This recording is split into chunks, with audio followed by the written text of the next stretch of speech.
Hello everyone, I'm going to bring you along with you on my colonoscopy journey.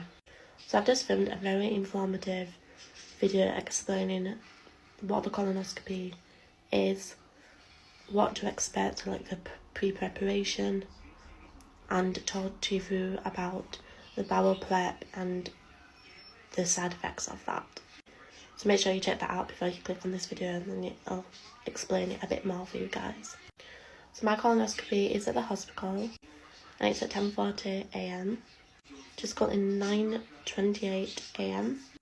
I have not eaten since 1 PM yesterday, and I'm also now nil by mouth completely, no fluids now. Like, that's even water. Because I chose to be sedated, I've got to have an accompanying adult with me, so my mum is coming with me. The whole procedure takes around half an hour to 45 minutes, but that depends on per se, give or take. And then the recovery afterwards, I believe, is about half an hour, depending on each person again. So what I'm going to do is going to bring you along the before, obviously not going to film the procedure, and then the afterwards.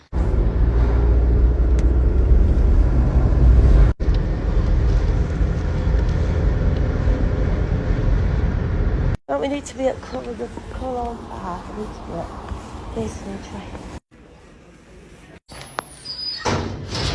Come with me, Rebecca. So I am now back home and it is 12:36. I actually didn't have no sedation, and that was because I was offered gas and air. They said the sedation wouldn't knock me out.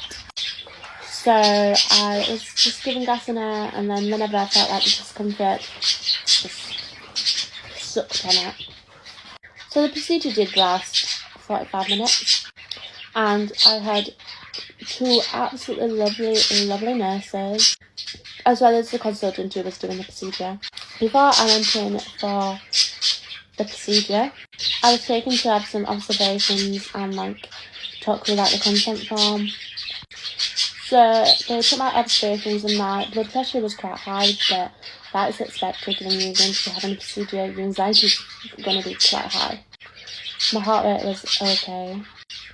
And then she just talked me through if I ever had a colonoscopy before, what it involved with a diagram. She explained where the camera scope was going to go.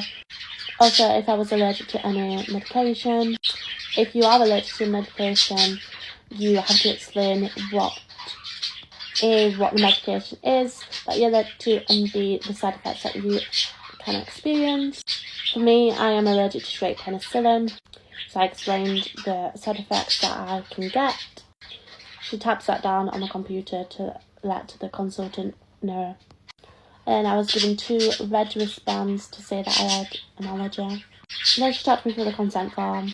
She explained the risks, like bleeding, bowel perforation, discomfort, pain.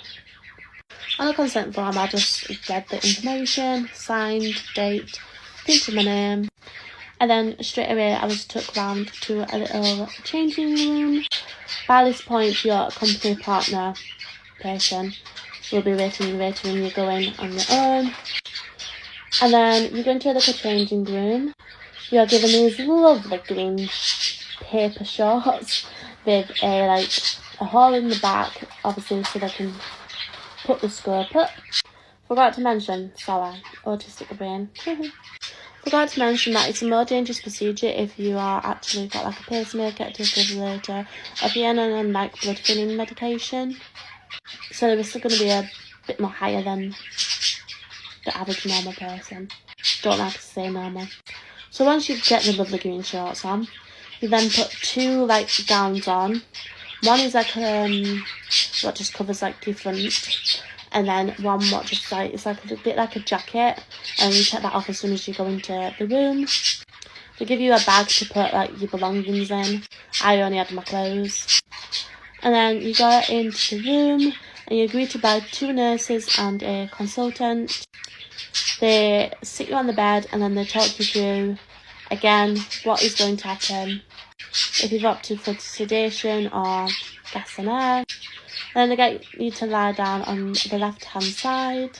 Whilst you lay down, you are monitored with like a oximeter via your finger.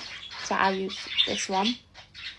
I stayed on the whole procedure, so then I can monitor your heart rate, your blood pressure and your oxygen levels. And then the procedure begins. I'm not going to bore you and do TMI. Basically, they just stick a camera scope up you, all the way around like your intestines, etc. You're going to feel bloated. You're probably going to have excessive range. You're going to be in a little bit of pain and discomfort, but that's what the gas and air or sedation is there for. And then 2 lovely nurses will just speak about anything, about your life, just to take your mind off it. And then, like I said, the procedure is about half an hour to 40 minutes. If you're on gas and air, then you can practically just pretty much go home straight away. You just need to just go down to the recovery room. Once you're in the recovery room, you are then, again, have your observations checked. And then they sit you up. You can get if you want like water, tea, coffee. They also have to use some toast as well. Obviously you can refuse this if you really don't want it, but because you've starved yourself from 1 PM the previous day, I took that offer. After my observations was took, they then got my mum and she was allowed to stay with me. But if another person came into the recovery room, unfortunately she had to go. I'm 90% sure the reason why they didn't explain that. Maybe like for dignity and privacy. But luckily there was only me there. So once my observations was done and my mum came round, I got dressed. Obviously closed the curtains by this point. Took all the like gowns off, the horrible paper shorts, and I got into my everyday clothes. You want to wear something that's light and comfortable. I then got back on the chair, and then I had a cup of water and a slice of toast. And another nurse came over. So the nurse came round and gave me this leaflet. And this just says what to expect after a colonoscopy. Like if you're given sedation, you're not allowed to drive a vehicle, operate machinery, drink alcohol. Be left alone without adult supervision. Food and drink, you're not allowed to have like alcohol. Medications, you're allowed to take them, like resume taking medication. And then it says bowel action, so the colon has been completely emptied and you should not expect necessary to start to have a normal bowel function for 2 or 3 days. It should return back to normal after that. And also on the back it says if you experience any of the following: severe pain or vomiting, passing blood, vomiting blood, temperature of greater than 38 degrees, and redness / tenderness and or swelling at the site of the intravenous injection that persists.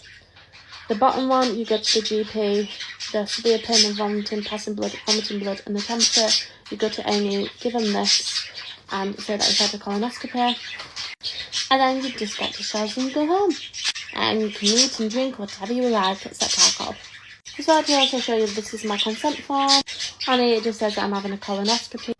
And some of the risks. So like incomplete examination, bleeding, missing serious pathology, bowel perforation, reaction to the medication which is like sedation, and pain, discomfort, or bloating. Also a tick to say that I was having sedation and Entonox, which is gas and air, and then I signed it at the bottom. So if you do have any questions, feel free to leave them in the comments and I will answer them openly and honestly. And I hope this video and my previous video has helped some of you guys out.